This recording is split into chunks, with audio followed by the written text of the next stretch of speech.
فليفرحوا هو خير مما يجمعون. آمنت بالله صدق الله مولانا العظيم. وعن أنس رضي الله تعالى عنه قال قال رسول الله صلى الله عليه وسلم: لا يؤمن أحدكم حتى أكون أحب إليه من والده وولده والناس أجمعين، أو كما قال رسول الله صلى الله عليه وسلم: مولاي صل وسلم دائما أبدا على حبيبك خير الخلق كلهم، هو الحبيب الذي ترجى شفاعته لكل هول من الأهوال مقتحم. يا أكرم الخلق ما لي من ألوذ به سواك عند حلول الحادث العمم. يا رب بالمصطفى بلغ مقاصدنا واغفر لنا ما مضى يا واسع الكرم. قال الله تعالى بشان حبيبه مخبرا وامرا: إن الله وملائكته يصلون على النبي يا أيها الذين آمنوا صلوا عليه وسلموا تسليما. اللهم صل على محمد وعلى آل محمد كما صليت على إبراهيم وعلى آل إبراهيم إنك حميد مجيد.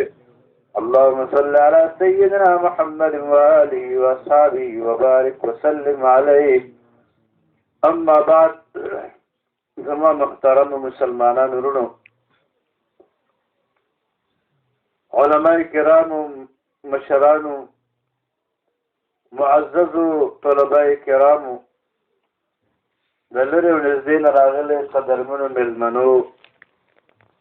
الله جل جلاله دې زموږ او ستاسو ټولو اخرې خاتمې په ایمان ولري. دا نن چې کوم محفل مبارک دلته جوړ شوی دی، دا نورانی محفل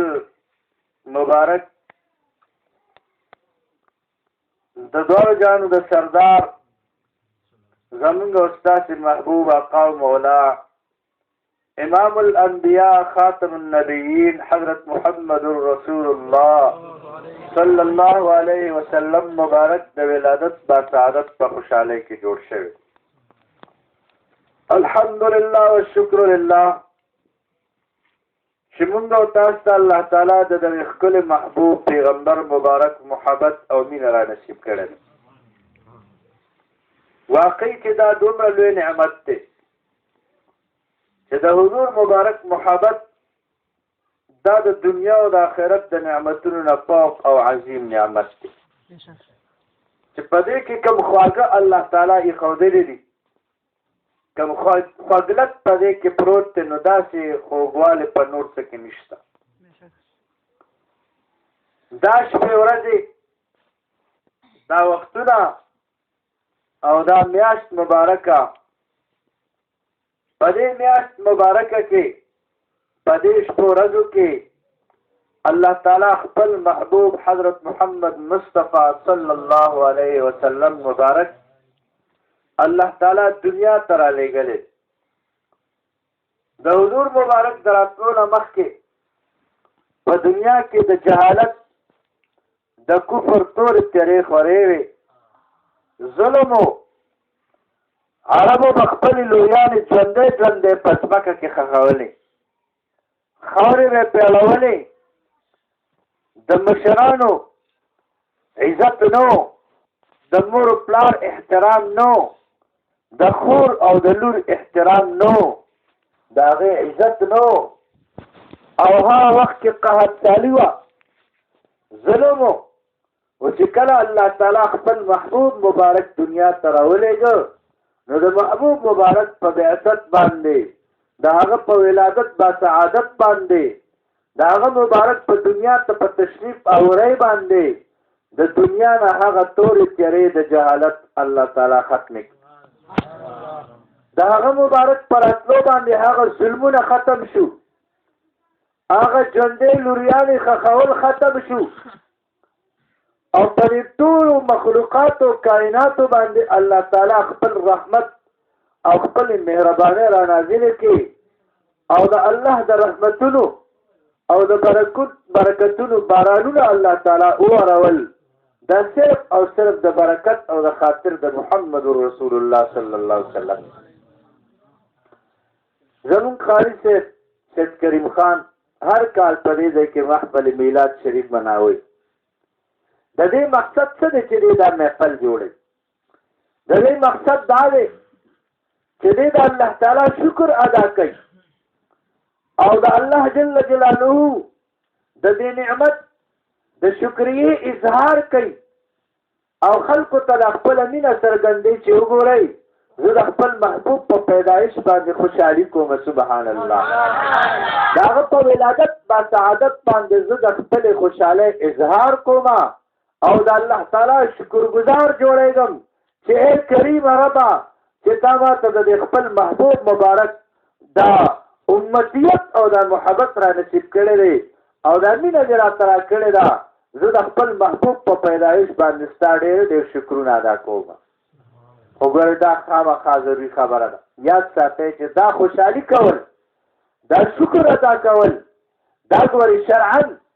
دا یو ډېر ضروري حکم دی او ډېر ضروري کار دی دا د احسانمند سړي او د یو شریف سړي او د یو ذي عقل او ذي شعور سړي چې هیڅ عقل او شعور پکې وي نو دا د هغه انسان عمل دی او کار دی چې هغه د الله د احسان شکر ادا کوي کم کس چې د الله د نعمتونو د الله د احساناتو شکر نه ادا کوي نو دا سړی ډېر ناشکره او ډېر کمینه انسان دی دا د هوښیار سړي کار نه دی چې د خدای شکر د احسان نه ادا کوي تاسو په دې خبره پوهېږئ د خدای د احساناتو شکر ادا کول خو لا لویه خبره ده خو د یو انسان د نیکۍ شکر به ادا کوي د هغه احسان چې د سره وکړي نو د هغه شکر یې به ادا کوي ولې خلک بیا درته څه وایي دا احسان فراموش انسان دی وایي د سره نیکي شوې ده خو دې هغه نیکۍ هېروي د هغې شکر نه ادا کوي راځئ قرآن عظیم الشان وګورئ الله تعالی جل جلاله د دې خپل احسانیات ګیرنه په قرآن کې فرمایلې ده دا غینه مخکې آیاتونو کې په نورو سپارو کې الله تعالی بني اسرائیلو ته د خپلو نعمتونو د یادولو تذکره کړې ده یا بني اسرائیل اذکروا نعمتي التي الله تعالی فرمایي اے بني اسرائیل زما هغه نعمتونه یاد کړئ چې په تاسو باندې کوم انعامات ما کړي دي نو دا نعمتونو زما شکر ادا کړئ اللہ تعالیٰ فرمائی موسیٰ علیہ السلام و حضور پاک تم فرمائی کہ وذکرهم بأیام اللہ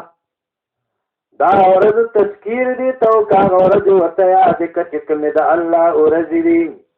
دا اللہ تعالیٰ خطول عورضی دی کتابون و تفسیرون دل تلکلی دی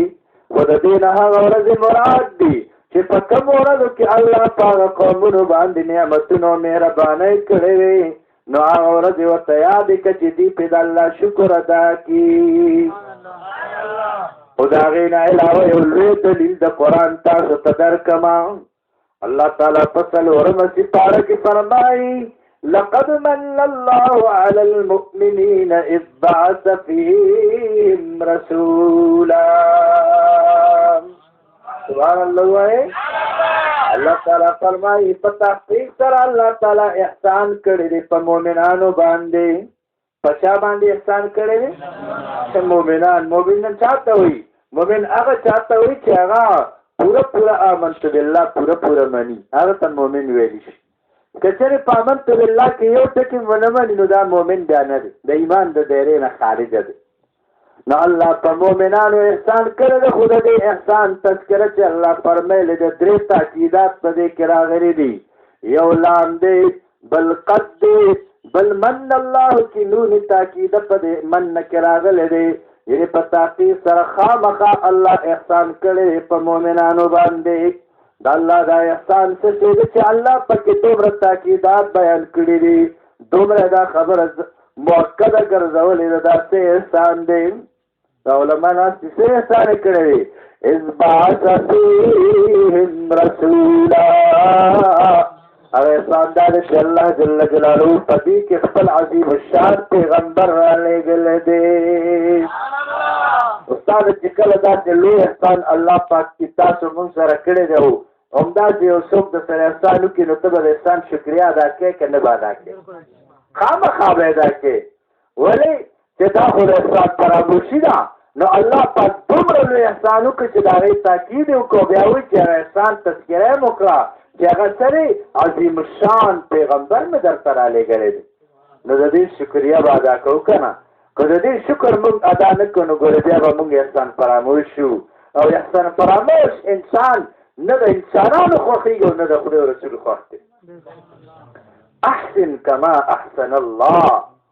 د احسان کار احسان په بدله کې هل جزاء الاحسان الا الاحسان. مخکې لاړ شئ.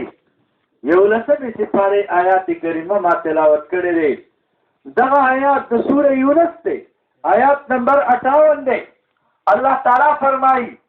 زما خبرو ته توجه ورکوئ. نو الله